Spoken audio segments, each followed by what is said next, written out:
It has the power to create your life.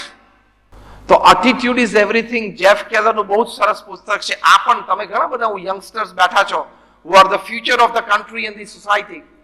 આવું તમે વાંચો. તો it builds up your mental ecosystem. Then you start thinking different.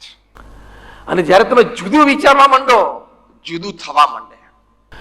જો 80 અને 90 ને 2000 સુધી ટેસ્ટ પ્લેયર્સ અને ક્રિકેટ પ્લેયર્સ બેટ્સમેન માત્ર ને મનમાં શું હતું કે ભાઈ અઘરા બોલ આવે, બોલર્સ ડિફિકલ્ટ બોલ્સ નાખે તો ડિફેન્ડ કરવા અથવા છોડી દેવા અને લૂઝ બોલની રાહ જોવી અને પછી સ્કોર કરવું. This was the mentality. IPL changed the mentality. IPL started believing and made batsmen believe every ball can be hit. Attitude. એટલે ગવાસ્કરના જમાનામાં એમ મનાતું હતું કે ભાઈ અઘરા બોલને છોડી દેવા અથવા ડિફેન્ડ કરવા અને લૂઝ બોલની રાહ જોવી અને પછી રન કરવા. IPL changed the attitude. Every ball can be hit. અને 20 ઓવરમાં 277 હૈદરાબાદ સનરાઈઝર્સ શું મારે છે.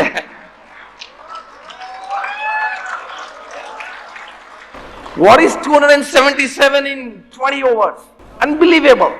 તમે લોકો ઘણા બેઠા ને તો 1975 નો પહેલો વર્લ્ડ કપ જોયો નહીં હોય અથવા સાંભળ્યો નહીં હોય. એ વખતે તો ટીવી નહોતા ઇન્ડિયામાં, એટલે અમે પણ રેડિયો ઉપર સાંભળતા હતા. 1975 1979 નો વર્લ્ડ કપ, 83 ના વર્લ્ડ કપ વખતે ટીવી આવ્યું એટલે આપણે કપિલ દેવને વર્લ્ડ કપ પકડતા જોયા. પણ 75 ને 79 ના વર્લ્ડ કપમાં તો 60 ઓવર્સની વન ડે ઇન્ટરનેશનલ હતી, 50 ની નહીં 60 ઓવરની, અને એમાં 250 રન થાય ને એટલે તો એમ થાય કે ઓહો જીતી જશે, હવે તો કોન્ફિડન્સ આવી જાય. હવે તો 220 ઓવરમાં ડિફેન્ડ કરવા અઘરા પડે છે. Change of attitude, and that change was forget a loose delivery or a tough delivery. Decide every delivery can be hit. Finish. Started hitting. And તમારે બિઝનેસ નેટવર્કમાં નક્કી કરવાનું, forget circumstances, good or bad. Any circumstances is good for me to do business. થાય જ.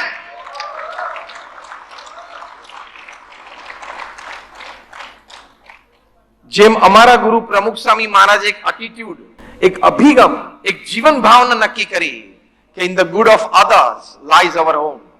In the progress of others rests our own. આ એમનો જીવન મંત્ર હતો. બીજાના સુખમાં આપણું સુખ, બીજાના આનંદમાં આપણો આનંદ, બીજાની પ્રગતિમાં આપણી પ્રગતિ, એક એમનો જીવન મંત્ર હતો. તો 5 ધોરણ ભણેલી આ વ્યક્તિ પ્રમુખ સ્વામી મહારાજ અંગ્રેજીનું એક વાક્ય ગ્રામેટિકલી કરેક્ટ ન બોલી શકે, forget English, not even Hindi.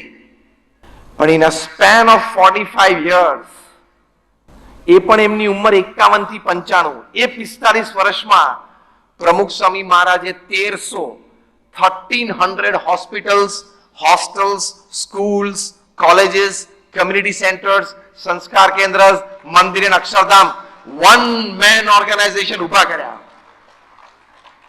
તમે જે ફેક્ટરી લઈને બેઠા હશો, કારખાનામાં એક નવું મશીન લાવવું ને તો 6 મહિનાના વર્ષની વાત થઈ જાય. કેવું મુકેશભાઈ? અને પ્રમુખ સ્વામી મહારાજે 45 વર્ષમાં 1300 સમાજ સેવા સંસ્થા ઉભી કરી, એટલે દર 15મા દિવસે એક. હવે હું તમને કહાની કહું. દર 15મા દિવસે એક જમીન સંપાદન થવી, એ જમીન લીગલી ગવર્મેન્ટ બોડીઝમાં ક્લિયર થવી. એ જમીન ઉપર શું કરવું છે, hostel, hospital, school, college, whatever, એ અમારા BAPS ટ્રસ્ટી બોર્ડમાં નક્કી થવું.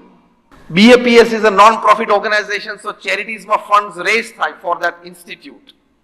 આર્કિટેક્ટ્સ પ્લાન ડિઝાઇન કરે, પ્લાન લોકલ ગવર્મેન્ટ બોડીઝમાં પાસ થવા, ટેન્ડર્સ ડિશ આઉટ થાય, ટેન્ડર પાસ થાય, કોન્ટ્રાક્ટર નક્કી થાય, ખાતમુહૂર્ત થાય, બાંધકામ શરૂ થાય, 2-5 માળની ઇમારત નક્કી થઈ જાય, તૈયાર થઈ જાય. પછી ત્યાં અમારા 2-5 સ્વયંસેવકો જે જોઈએ, જે ડેડિકેટેડ હોય અને અમારી આઈડિયોલોજી પ્રમાણે ઓર્ગેનાઇઝેશન ચલાવે, એ નક્કી થવા. બીજા 25-50 પેઇડ એમ્પ્લોઈઝ નક્કી થવા. એનો ઉદ્ઘાટન સમારોહ નક્કી થવો, એ સંસ્થાનું ઉદ્ઘાટન થવું ને સંસ્થાને સમાજની સેવામાં મૂકી દેવી. આ જમીન સંપાદનથી માંડીને એ સંસ્થાને સમાજની સેવામાં મૂકી દેવી, એ આખી સ્ટોરી મેં જેમને જે કીધી, એ સ્ટોરી પ્રમુખ સ્વામી મહારાજે 45 વર્ષ સુધી દર 15મા દિવસે પૂરી કરી. તમારા કારખાનામાં એક નવું machine, forget I am talking something big, ઘરમાં વોશ બેસિનમાં તમારો નળ લીક થતો હોય તો પ્લમ્બરને આવતા 3 દિવસ થાય ત્યાંથી આપણે કપડું બાંધી રાખવું પડે છે. યસ ઓર નો? એવામાં દર 15મા દિવસે એક નવી સંસ્થા ઊભી કરવી એ કેવડી મોટી વાત. અને બધી જ સંસ્થાઓ આજે સક્રિય રીતે ચાલે છે. એટલે કે એનું ઇન્ફ્રાસ્ટ્રક્ચર, એનું મેનેજમેન્ટ, એનું એડમિનિસ્ટ્રેશન, એનું HR is not a joke. To come up with infrastructure is much easier than to arrange the management and administrative system of that institute. એ વધારે અઘરું છે. Because here you are dealing with dead things, there you are dealing with live people. તો આ કોઈ સામાન્ય વાત નથી. પણ એક ઝીલ હતી એમના હૃદયમાં કે નિસ્વાર્થ ભાવે સેવા કરવી છે, તો he did it. એટલે ઝીલ અંદરમાં રાખવી કે દર માર્ચની 31 અથવા 1 એપ્રિલે સવારે આ રિપોર્ટમાં 10%, 15%, 20%, 25%, 30% અપગ્રેડ થવું જ જોઈએ. એ ઝીલ રાખવી જ જોઈએ. It's a human duty. More than that, it is a human endeavor, and more than that, it is a human dignity. પ્રગતિ કરતા રહેવી પોતાના કાર્યક્ષેત્રમાં એ મનુષ્યનું ગૌરવ છે. એ ગૌરવ સાથે આપણે જીવવાનું. પણ એની પાછળ, એ વિચારની પાછળ ઇન્ટેન્સ હાર્ડ વર્ક, જે બિલ ગેટ્સે લખ્યું છે, ઇન્ટેન્સ હાર્ડ વર્ક, કઠિન પરિશ્રમનો કોઈ વિકલ્પ નથી. There is no escalator to success. It is always one step at a time. The heights achieved and kept by great personalities were not achieved by sudden flight, but they, while their companions slept at night, were toiling upwards. રાતોરાત મહેનત કરીને લોકો ઉપર પહોંચ્યા છે. Escalator થી કોઈ ઉપર જતું નથી. It is one step at a time. એટલે ઇન્ટેન્સ હાર્ડ વર્ક થી ગભરાવું નહીં, મૂંઝાવું નહીં. સવારે 8 વાગે એટલે મેદાનમાં આવી જ જવાનું. કઠિન પરિશ્રમ.